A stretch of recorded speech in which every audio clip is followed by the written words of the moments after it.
Okay, Chad, let's talk just a second about what I see in your swing, and I want to give you some tips on how to help yourself get back in shape. I want to read something to you first, and this is out of the PGA teaching manual that was given to me when I enrolled in the PGA. When you do enroll, you have to do a lot of studying, most of it being on the people, the game, or the business. A lot of it has to do with the golf swing. This book has been compiled by many, many great teachers. It's the art and science of golf instruction. People such as Nicholas, Palmer, Watson, Trevino, McFaldo, several good players. But what I see in your swing, and the thing that is causing the biggest problem, is that the weight is moving upward instead of forward. And until we can learn to get it to move down and through rather than up and through, we're going to have contact problems. We'll never be able to be consistent golf striker. We got to learn to keep our feet on the ground and not up off the ground. Anytime I see the left heel coming off the ground through the hitting area, something's going skyward. It's like you're shooting a little jump shot. I got pictures of it, I can prove it. You didn't come completely off the ground, but almost.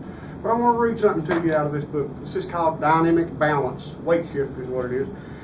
It says, being able to transfer weight by using one's feet and legs correctly is so high on the scale of golf priorities that it is senseless to offer a pupil further instruction until he can accomplish a basic weight shift. Why? What does dynamic balance contribute to the swing? Using the leg properly does three vital things in the golf swing. It provides a platform for the rotation of the body and arms and the swinging of the arms.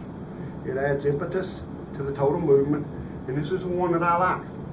It places the body in a position to strike the ball with a club face that is traveling in the right direction at the correct angle of approach.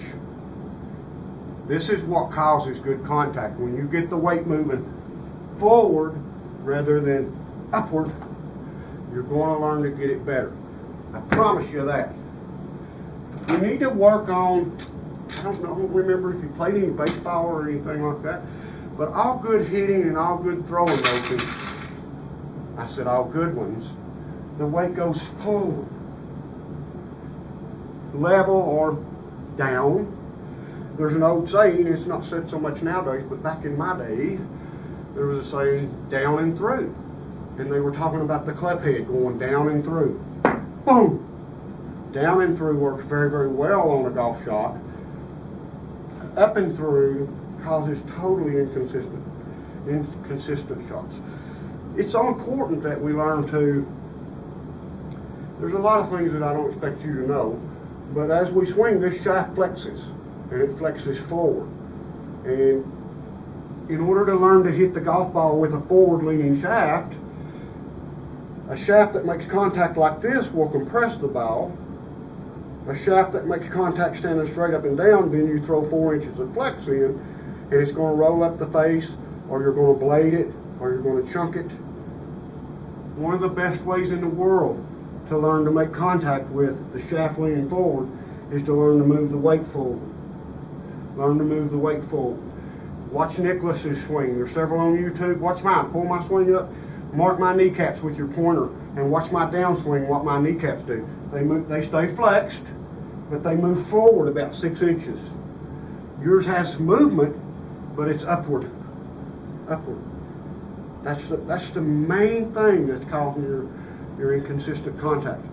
Occasionally you try to hit it a little too hard too. Now, I want you to work on shortening the backswing. It was way too long. We were hitting a pitching wedge and you had it parallel to the ground. It's too long. Tour players, if they don't have a driver in their hand, they probably got the club more in this position rather than parallel. It'll be what'll look like or feel like a 3/4 swing to you, but that's plenty of distance. That's compact. It's going to make you much more solid when you go downward to hit the ball. Boom. You're in a lot of really good positions in the backswing, other than the length of it.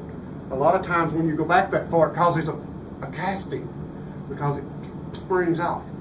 Take that thing back till you get about shoulder high, 90 degrees, and go with it. Take your kneecaps and almost like a second baseman. He's going to catch the ball and he's going to tag the guy out. You know, you're not going to tag him out if you catch the ball and move upward. Catch that ball and come down to get him. I've got it over here. He's coming from the catcher.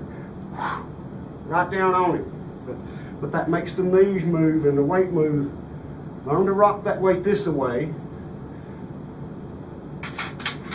Watch a couple of Nicklaus's swings and you'll see the best man in the world striking a golf ball. His legs move forward. When you start working on getting this weight moving in the right direction, you'll see tons of good ball striking. Something like this can help. And it came out of the back of this book. It's not something I made up. But this helps you get the body moving better. I noticed that I use it in my short game lessons a lot of times to help eliminate this. After using it with my short game students that I had been working with for years on full swing, and I'm not telling you all of them used it because some of them didn't, but the ones that did, I saw a better body move after using this. Instinctively, you see this thing's in there and you go, let me get out of the way. But I recommend you take one of these, hit some short kits, work up to maybe a 15-yard shot. It's kind of impossible to flip it when that thing's in there. It makes a better move. I promise you, until we get the weight shift going in the right direction, and I'll put these pictures that I took on the thing, you can see it every shot you hit, this leg, this heel came off the ground, almost toeing off. So it means something's going up. If this heel's going up, this club head's going up. Think about it. I read that right out of the PGA teaching manual. That's what the PGA teaches me. But work on it, kiddo, and let me know how it's going. We'll get back together. Thanks.